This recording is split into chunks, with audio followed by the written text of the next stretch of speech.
Hi and welcome to the Guilty Gamer's Guide on taking free kicks in FIFA 10.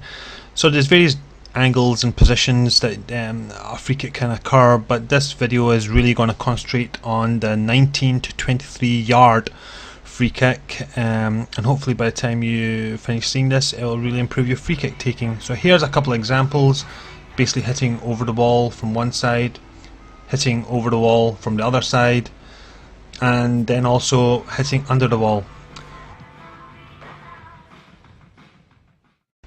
So first up is hitting over the wall.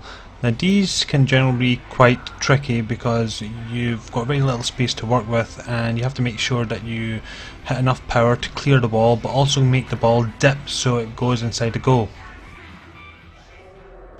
So I've just put the last goal that you saw in slow motion here just to kind of talk you through what I've done.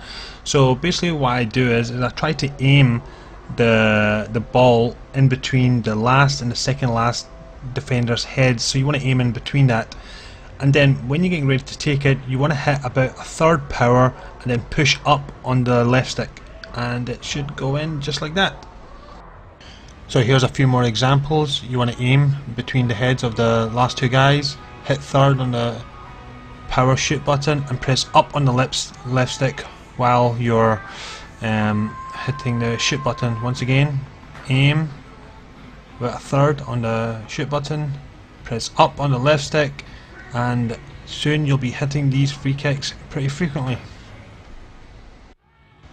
So while taking a similar type of free kick on the other side, you have to slightly adjust your aim. So you want to aim in between the two heads of the two defenders in the wall in the middle, and then you want to hit about a third on the power again, and while you're doing that press up on the left stick and it should go in. So here's a couple of examples in real time. So you want to aim in between the two defenders in the middle of the wall, in between their heads, hit a third on the shooting power and press up on your left stick.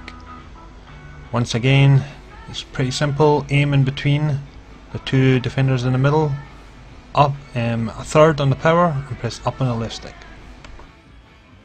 So the last two examples were from the left and the right outside the penalty box. This is more central.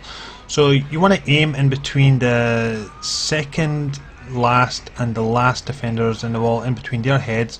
Once again, hit a third on the power and press up on the left stick, and it's in the back of the net.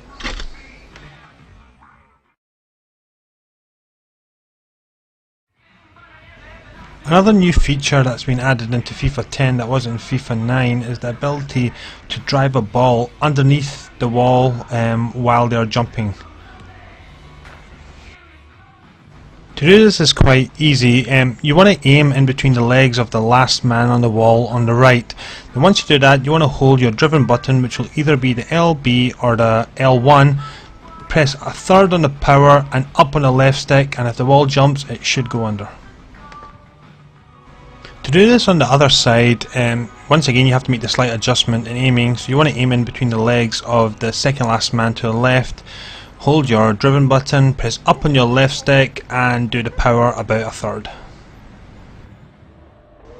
Alternatively, you can actually be a bit clever about it. If you feel that the wall isn't going to jump, and in some cases they may not, you can actually aim just around the wall. So you can see here I've just kind of aimed to the last leg, just by it.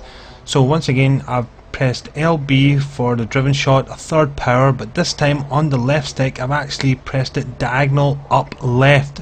So it's a driven shot, but also it's got a bit of bend in it just to take it round the wall. And here's another example of that technique where I just aim slightly to the side of the last defender's leg, hold LB, a third on the power and diagonal up left on the left stick, and it should curl around the wall and head towards goal. And here's the same technique, but this time from the middle of the pitch. So I basically aim in between the last player's legs and use the same technique, holding LB for driven, a third power and up on your left stick.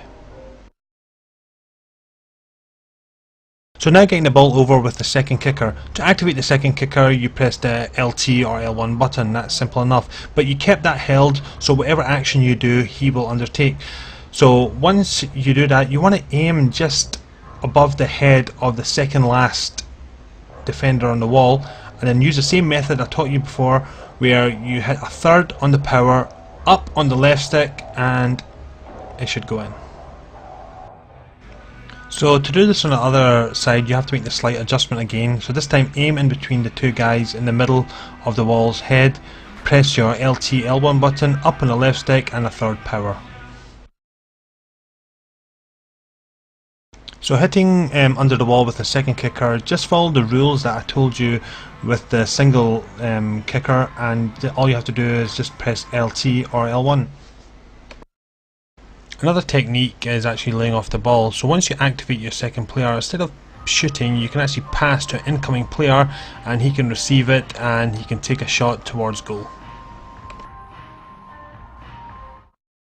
Now, I don't particularly like hitting driven shots, as I find them quite difficult, as you have to hit the other side of the goal where the keeper's ready set, so it's quite difficult in beating him. But there are certain techniques you can use. So in this example you can see that I've kind of aimed the ball more towards the keeper, and I'm going to press the driven shot with about over halfway power. But the trick here is that with my left stick I actually press diagonal up right to bend it away from the keeper. Well, that's the end of this tutorial. If you feel that there's anything that I've missed or you want me to cover, then please feel free to post some comments on guiltygamer.com and I'll be happy to oblige. So I really hope that this improves your free kick taking, and please stay tuned for further updates on guiltygamer.com.